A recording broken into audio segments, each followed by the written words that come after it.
আলিপুর আবহাওয়া দপ্তরের পূর্বাভাস অনুযায়ী সোমবার দক্ষিণবঙ্গে বৃষ্টির সম্ভাবনা রয়েছে।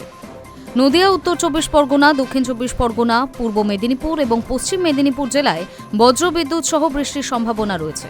কোথাও কোথাও ঝোড়ো হাওয়াও বইতে পারে। শুধু সোমবারই নয়, আগামী কয়েকদিন দক্ষিণবঙ্গের বিভিন্ন জেলায় বিক্ষিপ্তভাবে বৃষ্টি হতে পারে।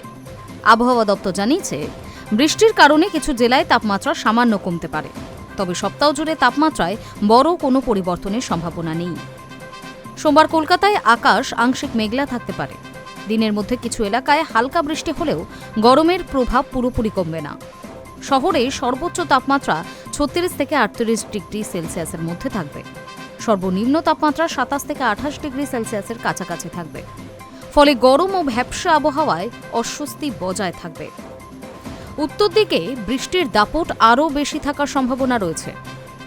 সোমবার আলিপুরদুয়ার ও জলপাইগুড়ি জেলায় ভারী থেকে অতি ভারী বৃষ্টির আশঙ্কায় কমলা সতর্কতা জারি করেছে আবহাওয়া দপ্তর।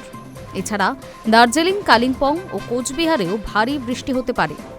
উত্তরবঙ্গের বাকি জেলাগুলিতে বৃষ্টির সম্ভাবনা রয়েছে। বেশ কয়েকটি এলাকায় ঝোড়ো হাওয়া বইতে পারে বলেই জানানো হয়েছে। সব মিলিয়ে বলা যায়, সোমবার থেকে রাজ্যের আবহাওয়ার কিছুটা পরিবর্তন ঘটছে। দক্ষিণবঙ্গের বিভিন্ন জেলায় ঝড় বৃষ্টির সম্ভাবনা রয়েছে, আর উত্তরবঙ্গের কয়েকটি জেলায় ভারী বৃষ্টির পূর্বাভাস জারি হয়েছে। তবে বৃষ্টি কিছুটা স্বস্তি দিলেও আপাতত গরম পুরোপুরি কমার সম্ভাবনা নেই। High News network.